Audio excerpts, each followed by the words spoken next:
is up, everybody? You know who it is. It's your allies behind enemy lines.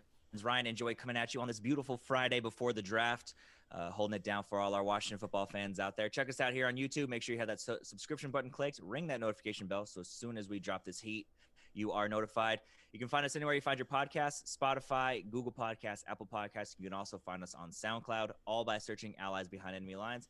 Look below. We are on Twitter at AlliesBEL and also on Facebook, Allies Behind Enemy Lines, where all of our YouTube videos drop as soon as they drop here. So if you are following us on Facebook, you happen to be scrolling the timeline, they will pop up right there. We also post them on our Twitter too, though. So make sure you're following all those socials so that you stay up to date. Joey, we are officially about a week out from this draft. We've been, heavy through speculation season. How's everything going? How you doing? You excited for everything? Oh yeah, I'm just so it's all I talk about with certain people when I see them now. There's students included. They're like, so and so takes so and so. Who are we gonna take? Different fans out there. So the speculation season is very thick amongst all football fans. So I'm looking forward to put some faces on some teams, and then kind of going from there and seeing what's next. Always got the people in place first. Then comes the plan. So getting the people, that's gonna be a good thing to do. And it's coming quick. Absolutely. Yeah, it's going to be great. I think this is going to be one of the more exciting drafts we've seen in a while. I expect there to be a lot of movement starting, especially after that fourth pick, or maybe even starting with that fourth pick. People trying to jockey for position to get the guy they want because it is so loaded with, certain positions, quarterback, offensive tackle, wide receivers. If there's a run, guys are going to feel like they got to go up and get somebody. So with that, we thought we'd do a little something fun, something we haven't done yet. We are going to do a mock draft for the entire NFL, all 7 rounds right here. No, I'm just kidding. We're just going to do the first round. I was like, man, I didn't even know. I didn't know that fifth round. Like, George Fields, I think. George Fields, because his name sounds cool. Yeah, no. Just the first round mock draft here for all NFL teams. Starting with 1, going all the way to 32, maybe give a brief explanation of why we think that. But without further ado, you ready to get this thing started? Let's go. Let me go ahead and jump into this screen here. And yep, there we go. We're right here. So we're right here on the clock. We have Jacksonville. Is this even a debate? Is this even a debate what this is going to be? I think we're both going Trevor Lawrence. I think we definitely. I'll go ahead and draft him instantly. You are now a member. Give him his baseball hat. You are now on. I wonder why they just didn't give them helmets right there, right? Instead of the hat. Stick the helmet on their head, put some shoulder pads on, give them a nice smack, and then push them out. Exactly. Come on, these are football players. These ain't pansy asses baseball players. Whoa, easy. I'm just kidding. Just kidding, bud. Just kidding. So, yeah, I think the whole world is 99.9% on that one. And I wonder if we are on the same page with the second pick. The Jets with Zach Wilson, quarterback out of BYU. Yeah, I mean, you can throw wild scenarios in there, but I think the consensus would be that they're going to take Zach Wilson. I think we should go with that as well. Yeah. On to pick number 3. I think this is where we may differ depending on the situation. I tend to lean towards Justin Fields, quarterback for Ohio State. For San Francisco, I know word has come out, maybe Mac Jones. I do think the athleticism makes Justin Fields a little bit more of a fit in Kyle Shanahan's offense. He says either way, Jimmy Garoppolo is their guy this year. We've all heard that before. But I think Justin Fields is the pick here for San Francisco. What about you? I'm Mac Jones. 100% on that one. I mean, the way Mac Jones has been perceived, especially in the last 2 weeks in the media, he's talking. They're talking. At the absolute lowest, his floor is Kirk Cousins.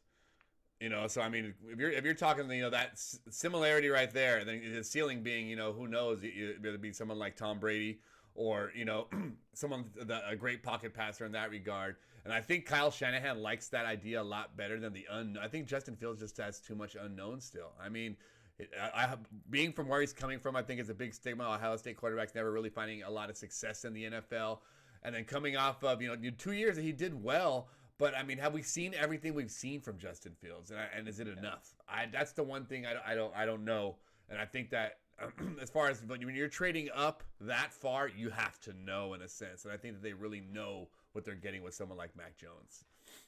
Fair enough. I figured there might be a little bit of one way or the other of disagreements there at the quarterback. So number 4, I don't know about you, but I did 0 trades. Did you have any trades in yours? No, we're just gonna run it like there's no trades. So just okay, yes, perfect. Yeah. So I went ahead and selected Mac Jones. There, I don't know if it's gonna throw the whole thing out because I had to select somebody to get the players off the board. I guess if we get to the person you think it's Mac Jones, we'll just say something else there. I'll just throw something else in there. All right, no problem. Number 4, I have Kyle Pitts going to Tennessee. I feel like they have their quarterback with Matt Ryan. I feel like they have a good offense around him. What did I say? Tennessee. Oh, I'm sorry. Yeah, that's weird. I don't know why I said that. Also, I thought we said no trades. Kyle Pitts, probably why, because I was looking at tight end maybe, and it said, I don't know. That's weird. But Kyle Pitts to Atlanta. They do have their quarterback with Matt Ryan, who's still playing at a decently high level. I don't feel like there's any time to panic right now, especially if you add another pass catcher, another weapon to that offense. I think that defense is going to be better this year. So I think Kyle Pitts being, probably the best pass catcher in the draft, go out and get him, line him up with Julio, with Calvin Ridley and a couple of the other guys they have out there already. And I think this offense becomes pretty dynamic in the passing game, more so than it was. I mean, it hasn't been as dynamic since Kyle Shanahan left after the Super Bowl, but I think this puts him in a good position to kind of, get the ball, move the ball around. More weapons, obviously, is never a bad issue. We saw that with Tampa Bay. So Kyle Pitts is my pick. I mean, I think I agree with you. I think Kyle Pitts as well. I think they're in a win now. They're not in a rebuild or any type of looking towards the future. Right now, you got Julio Jones, you got Calvin Ridley, you got Matt Ryan on the roster. And I think they had the personnel last year. I think it was coaching. A lot that had decision-making late in games. Obviously, the watermelon kick, the Todd Gurley fall, and then just a lot of things like that happened to Atlanta. A lot of outlandish things. I know a lot of come from behind victories against them. So I think the pieces are there. I think the coaching and decision-making was has a lot to play into how they performed last year. So I think that they do go get another weapon. I think Kyle Pitts is the best one in the draft. Absolutely. So going on to number 5 with the Bengals, there's 2 schools of thought here. Either you take the guy to protect your quarterback in Penei Sewell, or you go and take the guy who your quarterback threw to in college and set all sorts of records and who's arguably the best wide receiver in this draft in Jamar Chase. And I went with Penei Sewell because I'd rather have some protection for my franchise quarterback. If he's got protection and they still can't move the ball, there's no offensive production, then that's something you can kind of take a look at as a bigger picture. But then if he has no protection and he's still not able to move the ball offensively, then you're wondering which one is it? Is it because he doesn't have any protection? Is it because we don't have any playmakers? You know what I mean? If he doesn't have any protection and he's able to move the ball, I mean, you're great. You're in a great spot, but you still need somebody to protect that guy who's just coming out from a torn ACL, torn MCL. They released the uniform pictures, and you see this giant scar on his knee. And after you spend a number 1 overall pick, and now they're talking about Penei Sewell, a guy hasn't suited up in the NFL yet, but they're talking about possibly being a Hall of Famer, that type of skill level. I would rather go with the guy in Penei Sewell who's going to protect my franchise quarterback. That's just it. I mean, he left. If he let's say he goes the whole year without getting injured last year, I think you probably do go after another weapon for him. But I mean, that line showed they cannot protect him against us, especially in that game, and that they were very susceptible to a good pass rush, and that's going to be the blueprint. That's going to be the blueprint that people are going to follow when they contend against him, especially if they don't go out there and strengthen up that line. So I mean. The only thing I have, is if it's any other coach, in the same scenario, I don't see him taking Sewell. I mean, I think that opting out hurts him. In my opinion, it hurts him. I mean, why did you opt out? What was going on? I haven't heard a lot, justifying the reason. How's he played? Is he not a football guy? Because I know me, during the pandemic, if I played football, and I would, just like Tom Brady said, it was a year for football junkies. If you played football last year, it's because you loved the game. And if you didn't, maybe you don't love the game that much. So I don't know if I'd spend such a high pick on a tackle. So that's kind of why he's not even on my board as far as, if he was there when Washington got him. But, and I think if they talk to, it's a hot take. But, hey, keep it real, man. You're here for one thing. Let's play football.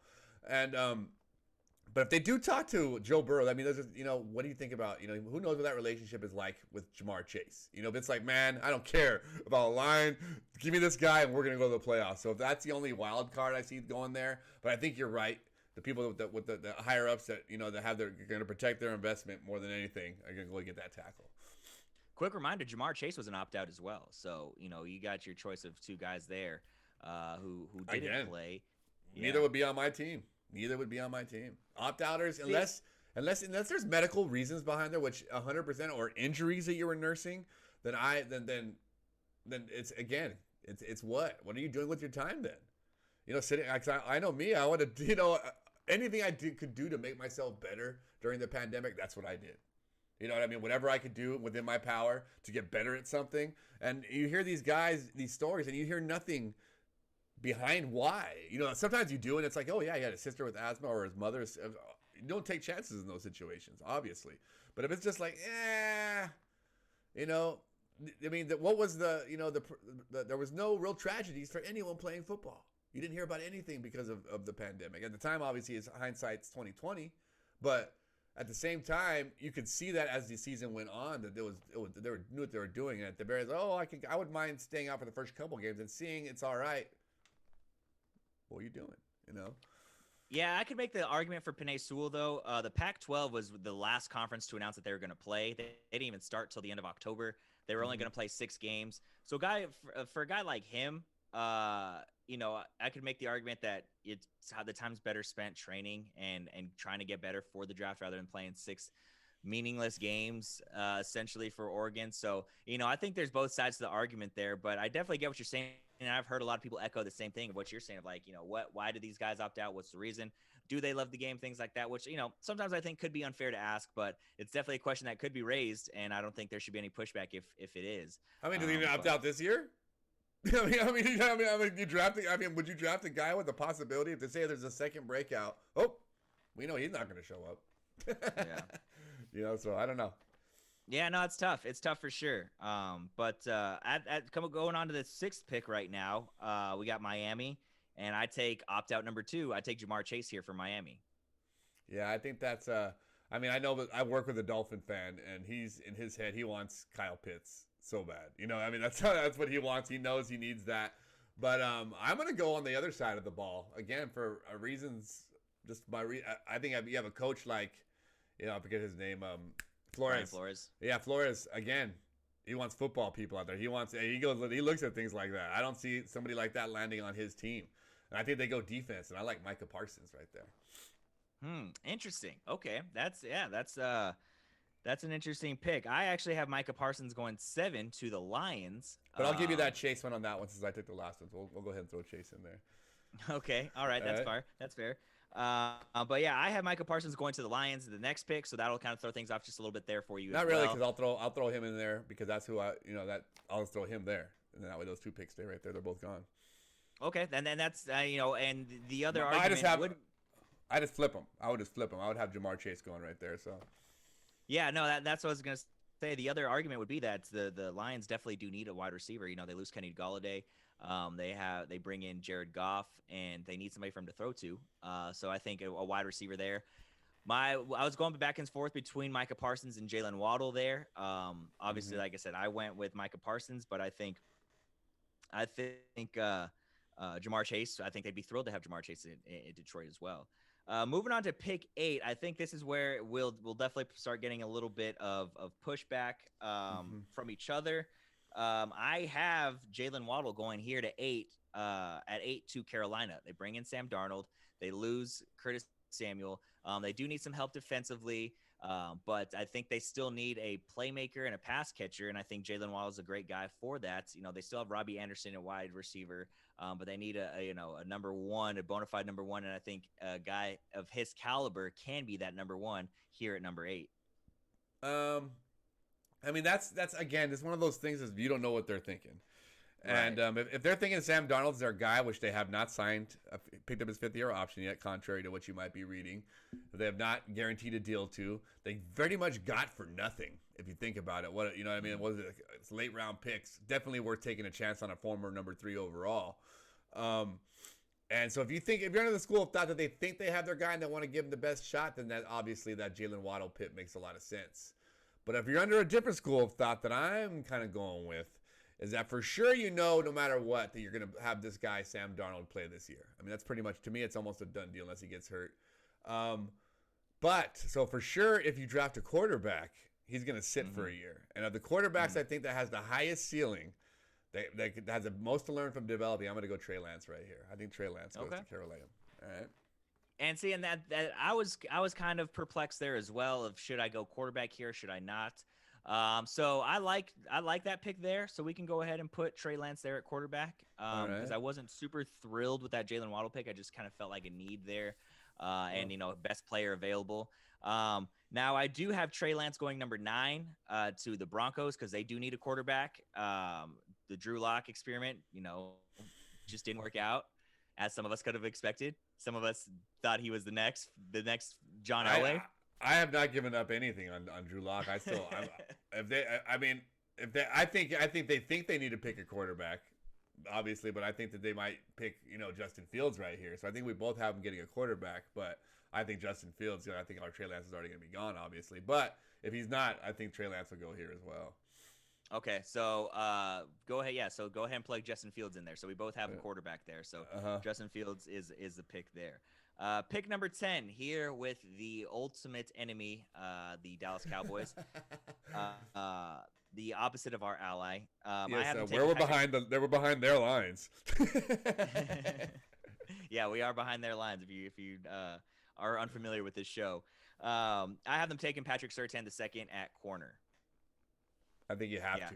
I think you have to. Even though Jalen Waddle's sitting there, and and Juicy, a small little guy, he loves him. I think that they will be laughed out of the building if they don't draft Patrick Surtain right here. They need a corner, especially if it's true about Trayvon Diggs waving guns around Instagram models, things that you're hearing like that. So I don't know.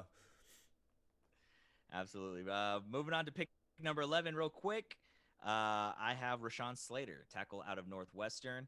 A little bit farther than I thought he might have fallen, but because of everything at the top of the draft, I think this is kind of where he slots in. Obviously, they need some protection for Daniel. Daniel Jones. His name. Daniel Jones. Thank you. Yes. Daniel Jones. They added some offensive weapons and Kenny Galladay, a couple other wide receivers. So if you can draft a guy that can keep your guy upright, keep Daniel Jones upright, and get the ball around, I think that's the pick you got to go with. What say you, Joe? I almost want to say Jalen Waddle right here. I mean, even though they went and picked up all these receivers, they even picked up what's his name, John Ross, I believe, right? Yep, John Ross out of Cincinnati. But again, I don't know. I think you're right. I think they didn't strengthen up that line. Their defensive line played well, but their offensive line did not. So if you have a tackle sit with like Rashaan Slater sitting there, like both of us seem to think they will be, you pick them. Moving on to 3 NFC East teams picking in a row. I didn't even realize that till just now. Couldn't imagine picking in the top 12. We just win the division and go and pick it night 19. That's all we do. Eagles, long known they need some offensive weapons, so I take the best available wide receiver here in Devontae Smith. I'm assuming you might have Jalen Waddle here since you don't technically have him off the board yet. So I think either one of those Alabama wide receivers, they would be thrilled to have somebody for Jalen Hurts to throw to, or whoever may be playing quarterback for them. I think you have to take a wide receiver here if you are Philadelphia. I mean, the ghost of wide receivers past. Jalen Reagor, last year first round pick. The year before, what's his name? Arcega-Whiteside. Arcega-Whiteside. I was gonna say the hyphenated name guy. Arcega. Yeah. Arcega. But they didn't pan out too well. So third time's a charm, but you know what? You still got to keep throwing the darts, and you got to go after somebody. And I would think if Waddle's there, they're going to take Waddle. They're going to take Waddle. Yeah, he'll be the first one off. Yeah, but either way, it's going to be Smith or Waddle. So we can throw Smith up there. Do we have Waddle off the board yet? I didn't have him off the board yet.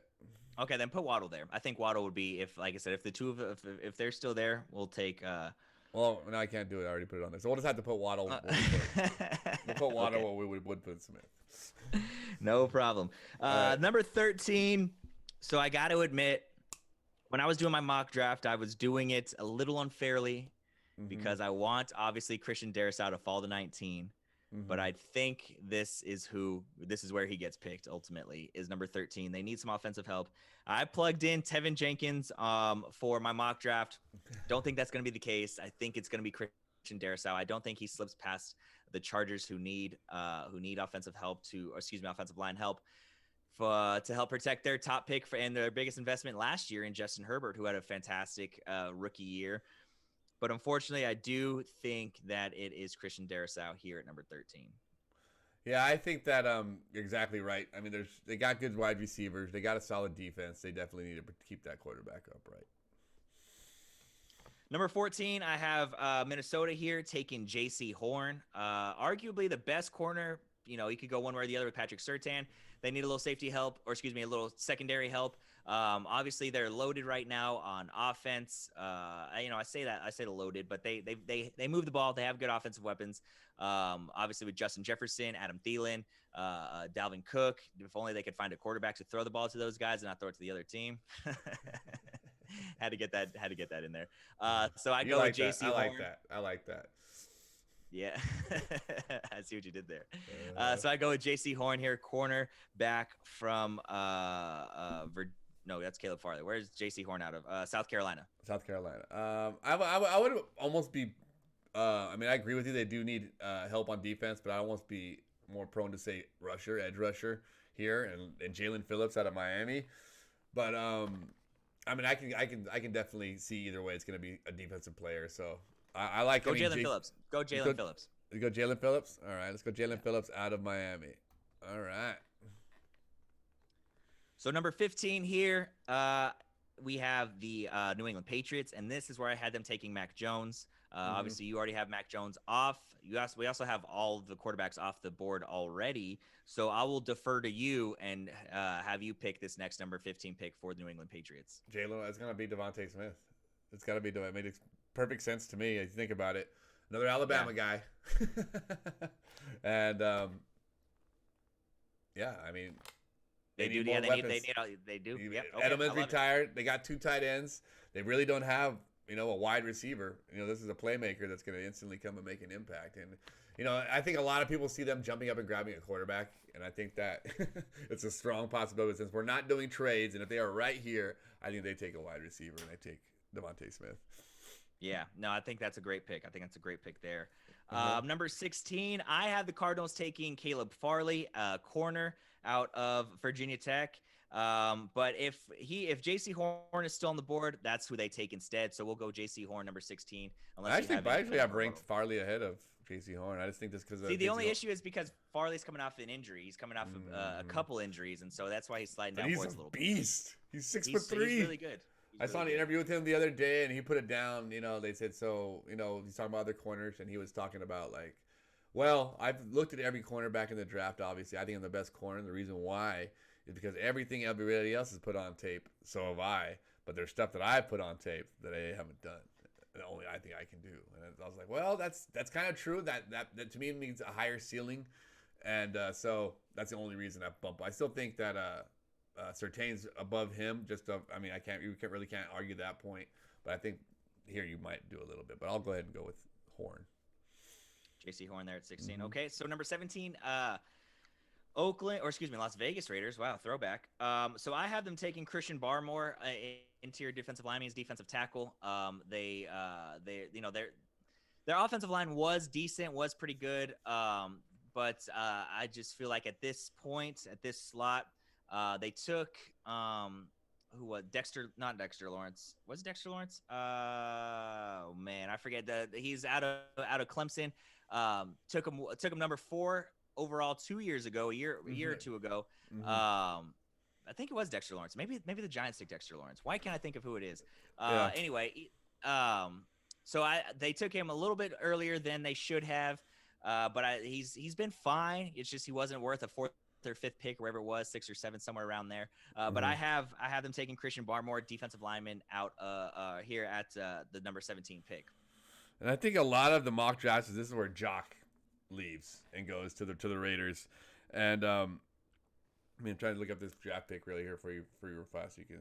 But anyway, so it's a strong argument right there. They definitely need some defensive help. Cornerbacks, Caleb Farley could easily go right here. I think Jock could easily go right here. I'm not too keen on the line, but you cannot go wrong when you see an Alabama lineman, especially when you see what they've done to a team like us. And if it's a need they have there, I can easily go with that. So and it also keeps Jock on the board. So well, funny you say that. I have the Miami Dolphins taking Jock at number 18. Ooh. What did you have? I have the Miami Dolphins Vera Tucker. I have them taking Vera Tucker. Elijah Vera Tucker out of just his versatility.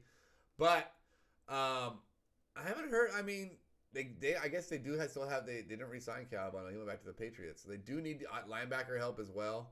I think more their scheme. I mean, you see Jeremy. I'll get rid of him. That's why I don't circle it around my mock draft. So we'll go ahead and get Josh. That, but now it goes back to you because you know who I wanted to take for that pick. So now it's on us. Who do you think we take now? I don't know. I have no idea. Like at this point, if Caleb Farley is still there, I talked about it just last week where I said, either a linebacker or a tackle here. Well, all the tackles that I like are gone. The linebacker, I told you I've fallen in love with Jalen Phillips, Zaven Collins. I don't know. I said I've fallen in love with Zaven Collins. Big, he can move. He can play a lot of different positions. You see his weight. He did put on some weight. That doesn't sound like someone that can move anymore. Well, so who knows? What? I was like, who knows if he's just getting big because he's just not working, or if he's trying to blow up to be a 3-4 outside pass rushing linebacker. I don't know what he sees himself as. You know what I mean? Which, in case we wouldn't want him. Yeah, I don't know. Where's your head at? I mean, obviously, I wanted Jock or one of those two tackles, I should say. But without having that pick there, and if I hate to say it, but I think they're going to go Elijah Vera Tucker if he's sitting there like that. If he's sitting there. Even though he's projecting more of a guard. Even as he's projecting more of a guard, I think the uncertainty about Brandon Scherf's contract, as well as the versatility, I mean, it makes a lot of sense.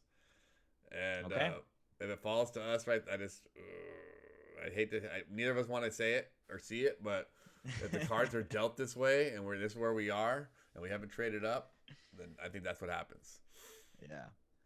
Yeah. No. Okay. All right. Plug it in, Elijah Vera Tucker. Oof, that hurt. Yeah, it does hurt. It sucks when reality is kind of hits you in the face. It does. Moving on to number 20, I got Kwity Paye, edge rusher here for Chicago. They probably do need more help offensively, but I don't think as far as value goes at this pick, there isn't anybody really to go up and get at number 20. I mean, you could take a Rashaan Moore. You could take, Rondale Moore. Or you could take a Rashad Bateman. But I think as far as value, I think you can't pass up Kwity Paye, good edge rusher. Chicago, a lot of times teams end up drafting off who they are as far as an identity. And we always know the defense is going to be strong in Chicago. And I think they kind of keep that up here.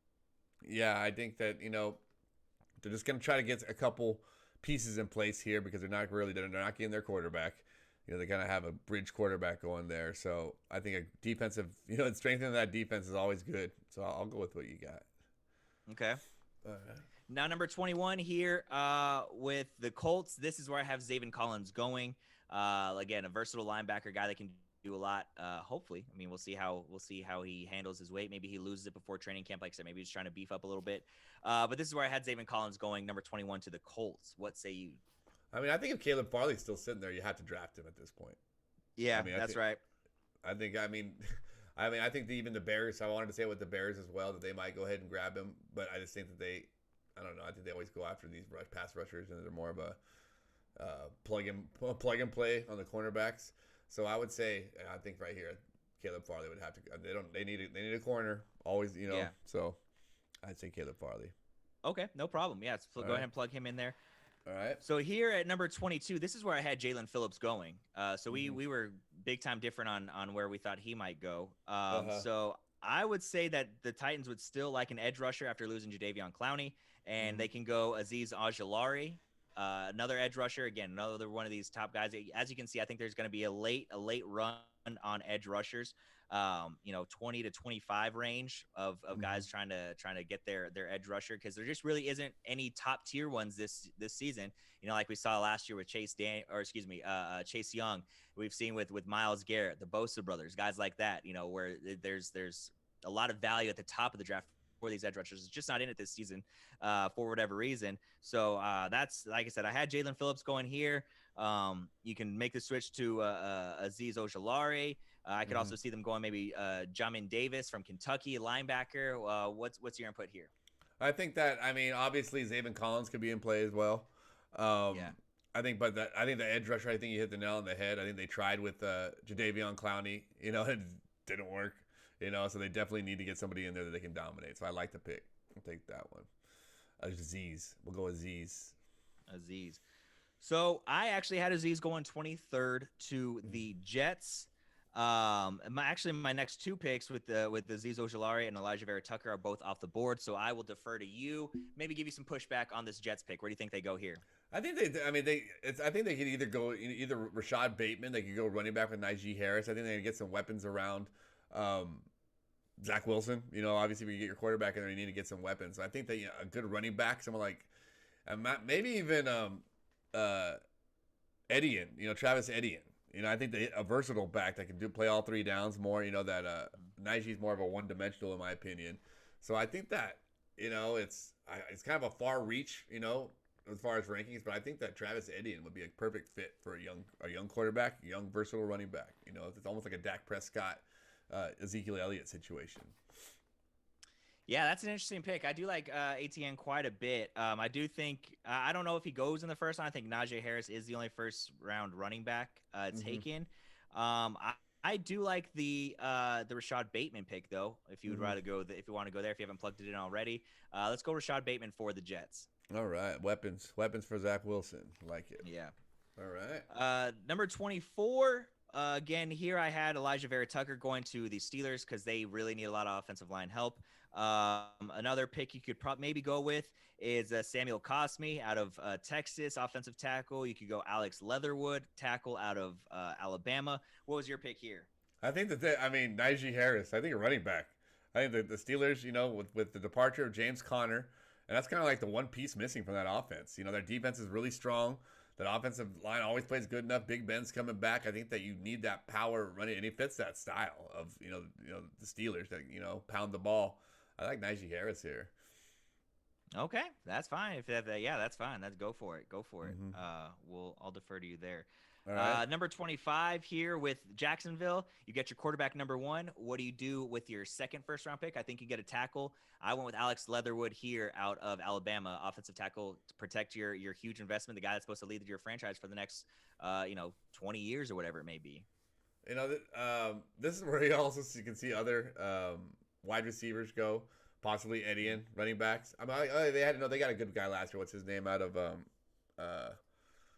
who was the Jaguars? Yeah, the undrafted guy. What the heck was his name? James. I want to say it was like James Robinson. No, James Robinson. I was gonna say James Johnson, but I knew that wasn't right. Is it James Robinson? I think so. Something Robinson. It's something Robinson, something like that. But anyway, viewers, though, you know who we're talking about, that guy. But yeah, I mean, I like the tackle pick. You know, obviously you're gonna protect him. So I mean, it could either be Taven Jenkins or Alex Leatherwood. Well, I mean, I'll defer to you if you want to think. You think Leatherwood's above Jenkins? Let's go ahead and take Leatherwood off the board. Oh, I forget Tevin Jenkins is on the board still. Yeah, Tevin Jenkins. Tevin Jenkins. All right, cool. Because I already had him drafted on my mock draft. So yeah, Tevin Jenkins, that's the pick there. I think would be great. It is James Robinson, and going back to that Raiders, Cleveland Farrell was the defensive end, not Dexter. Cleveland Farrell. Yeah. That was the pick there for the Raiders going back there. So that puts us at 26 for the Browns. I had them taking Greg Newsome, cornerback out of Northwestern, somebody that I thought we might be able to get in the second round, but he is soaring up the boards. And, they have their edge rushers now in Myles Garrett and Jadeveon Clowney. They took Denzel Ward last year early in the draft for a corner.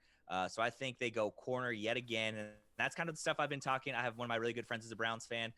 There's a guy that I follow on Twitter who's a gambling guy, but he's also a big-time Browns fan. And this seems to be the name that everyone's pointing to that they want. So Greg Newsome is my pick here for the Browns. Oh, yeah. You pair him with Denzel Ward. I know you have Grant Delpit coming back next year off of injury. So you got that. Yeah, you already have your edge rushers. I think you got your offensive. You got your running backs. You're good. So I like the pick there. We'll go ahead and throw Greg Newsome to the Browns. So here at 27, we have Baltimore. Obviously, I think their biggest need is going to be wide receiver. So I went with Elijah Moore, wide receiver out of Ole Miss.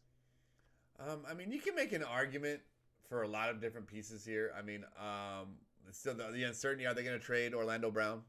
Is he still going to be there? And I think this. I mean, this is if not, this is a chance you could pick Alex Leatherwood right here and then solidify that, which I could see happening. But if they do keep him, I think they have the rest of the pieces around here that we're talking about. So I could easily see Elijah Moore going. So I can go with that. Yeah. All right. 28 with the Saints. They need some linebacker help, so this is where I have Jamin Davis. He's soaring up draft boards, linebacker out of Kentucky. There's a couple different places you could go. Obviously, Drew Brees retiring. We don't know if it's going to be Jameis Winston, if it's going to be the Storm and Mormon, Taysom Hill.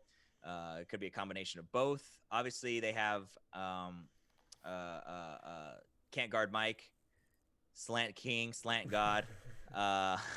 So they have their number one wide receiver there. But I think to help out that defense a little bit, they go Jamin Davis out of Kentucky. Well, they still have Damon Collins on the board. You don't think they take him if he's there? Yeah, no, it's Damon Collins. Yeah, okay, it's Damon Collins. Plug him in. All right.